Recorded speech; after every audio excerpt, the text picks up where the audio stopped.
What's going on, guys? Your boy Keems, aka Double B, Battousai Beats, and in today's video, we're going to be talking about Satoru Nee's Windbreaker against Wakui Kin's Tokyo Revengers. Spoiler alert, in this video, we're going to be talking about only Season 1, since there's only one season of Windbreaker, and there's 3 seasons of Tokyo Revengers. It's only a fair comparison if you're going to use both Season 1 of Windbreakers and Season 1 of Tokyo Revengers.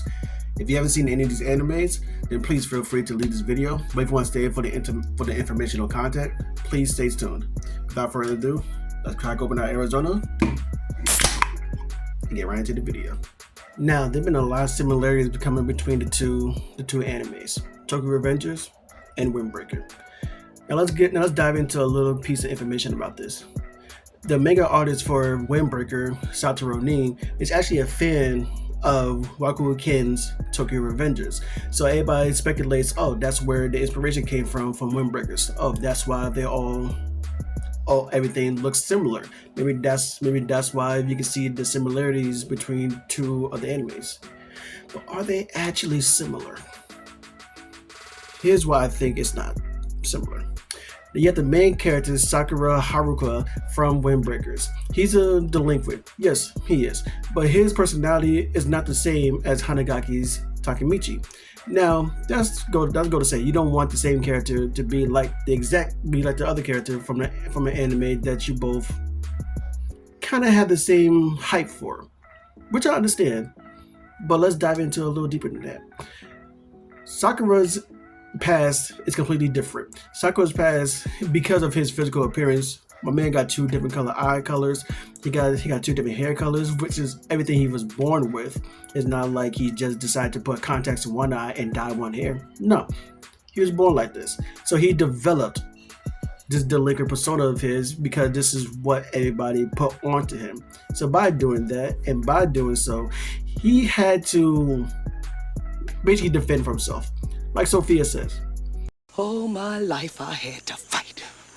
By doing so, he moved to Makochi to go to attend Furin High School, which is known for the gang Bofurin, which is basically an infamous rough school, and all he wants to do is fight his way to the top. That's what he wants to do. He wants to fight everybody and anybody to prove that he's strong. He's the strongest. Ran through some street gangs here and there, but just to prove that they're not even on his level.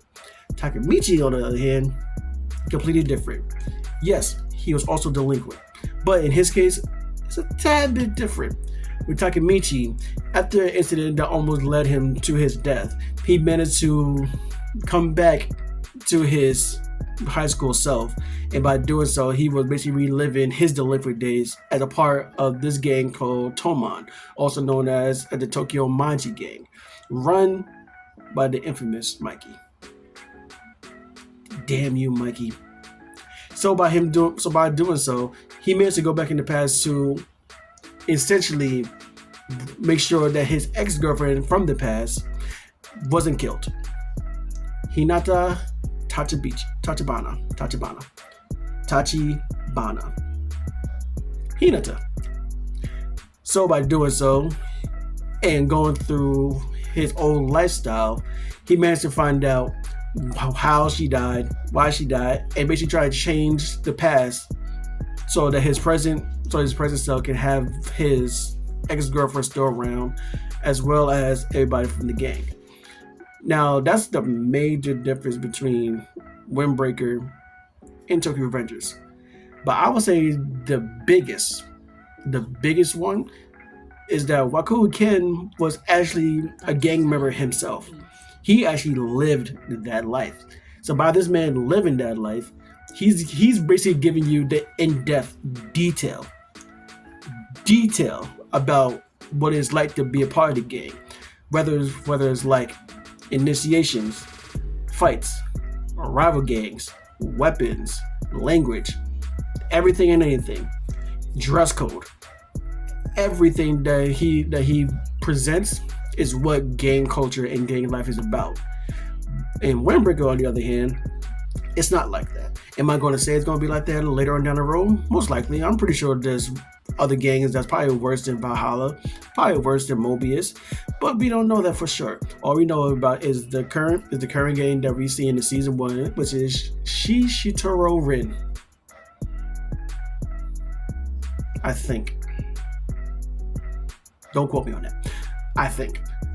And by them going through this first rival gang with their leader Hajime Umemiya, you kind of find out who actually runs things, and that's what Sakura needs to understand. Sakura has the treatment of Naruto, but he has the personality of Sasuke. He was so talked down to, he was so brought down negatively that he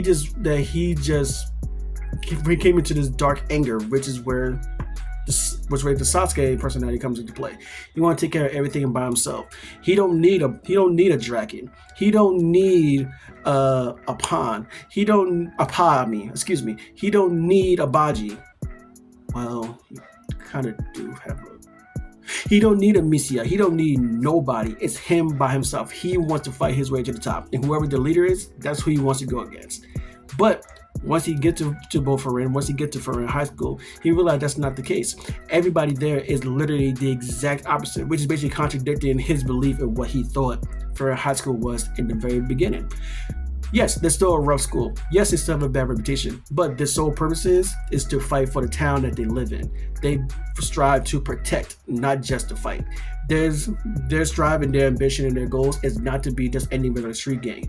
They are a gang for protection. They are a gang to protect citizens in their neighborhood.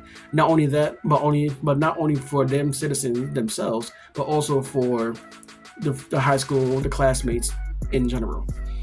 Toman, on the other hand, they care, but they really care more about their gang more than anything else, which is essentially what gang culture really is about. Yes, you got certain gangs that's like more like Bofurin, that take care of the citizens, take care of this, take care of that. But you also have a group like Toman that just wants to be the greatest gang and strive to be the greatest gang in Tokyo, in Japan. Hands down, without a doubt. So they want to expand more than just a regular street game. They want to branch out into industry, into entertainment. Kind of like how our gangs are with Bloods and Crips. Same that thing. They want to expand. They want to be more greater than what it is. Run by Mikey. Mikey. And so when it comes to Windbreakers, when it comes to Tokyo Revengers, clear differences in between the two. Can Windbreakers strive to be as great and as good as Tokyo Revengers? Definitely. It has all the qualities for it. It has great animation. It had a great story. It had great fights. We saw the fight that happened in the auditorium between the 5-on-5. We saw that. Well, it was, would you really call it 5-on-5? It was really like 2.5. Really. But until both of them can have a fight like Mobius in that warehouse, or even Valhalla in that parking lot when it smashed Drake in the back of the head with that pipe and he still got up for more, bro. That is what I want to see from both of them. It might get there later on down the line, but in season 1 of Tokyo Revengers, there was a lot of context in between that fight and in between them stories that Windbreakers really need to fill. Big shoes. Very, very, very big shoes. One point. They say episode 1 of Windbreakers is automatically better than Tokyo Revengers. Definitely not. Yes, it's great to see that we have someone like Haruka Sakura take on, at first what would seem to be 7 people at first, but then next thing you know, we got people popping up out of nowhere like the damn Huns from Mulan. It's incredible within itself for him to basically stand alone and fight every single one of them. Some of them had knives, some of them had, it was crazy. So, and he did all that to protect what we soon to come to find out was the leader's sister. So you can even think that he was over the moon if he heard about that. But thank God he didn't, because we already heard what old boy said about that. It'll be chaos if he heard about that and anybody was messing with his sister. Now I know how that feels. I have a sister of my own. So yeah, not gonna happen. Anyway, that fight was amazing. Hands down, great.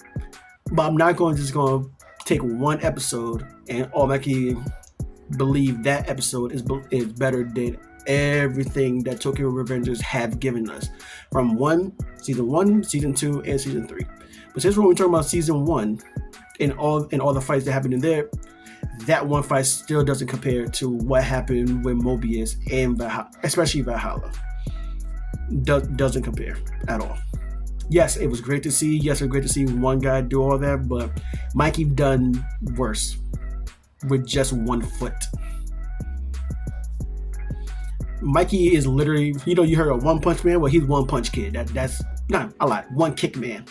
That's who Mikey is. Mikey just kicking every goddamn body. But anyway, come to the point of the end of the video where you have to say, which one's better? Windbreaker, Tokyo Revengers. Maybe I'm biased, but I'm still going with Tokyo Revengers over Windbreaker. Windbreaker have a lot of potential to be one of the great delinquent animes. It definitely does. Me personally, I'm still going with Tokyo Revengers because Tokyo Revengers have a lot of ground to cover when it comes to story, when it comes to narrative, when it comes to characters. There's still characters that we still don't even know about. Even the characters that we do know about, we're still learning more about them every time when Takemichi go from the present to the past to the future. It doesn't matter, because at the end of the day, Tokyo Revengers has a whole aura about them because I believe because the manga artist actually lived that life. He was a part of that life. So that's basically his experience coming through on screen, on paper, being written and drawn out. That's the only thing that I have that's a big difference come to Windbreakers. Satoru don't have that experience. He don't know what it's like to be in a game life. He's taking the experience from the actual guy that was in that life and making it his own, which is great and which is unbelievable storytelling within his right. So no disrespect towards him, no disrespect towards this anime whatsoever. But we have to understand that one is the one for a reason, and the other one is just a makeup of it. That's all it is. And because it's a makeup of it, doesn't mean you can't make it up but create it as your own. And that's right there is what make you unique, and that's what made Windbreaker unique. I'm very excited to know what season 2 is going to bring. I'm very excited to know what's going to happen with any other anime that comes out that's going to be just like these two. But I hope they look at Tokyo Revengers as the key milestone of what your anime should be like when it comes to storytelling. And yes, there's going to be some to say that storytelling is iffy here and there. There's storytelling that's iffy in every single anime. There's not one anime that's literally perfect from beginning to end. Even Fullmetal Alchemist Brotherhood even have their share. But it still don't make it any less of a great anime and one of the best anime out there. Tokyo Revengers, Windbreakers, they both are really great shows. I enjoy both of them a lot. I can't wait for season 4 of Tokyo Revengers. I can't wait for the upcoming episodes of Windbreakers. It's going to be crazy, and I'm going to love it intensely. Thank you, everybody, for watching this video. It's your boy Keems, aka Double B, Battousai Beats, Battousai X. If you know, you know. Catch you later.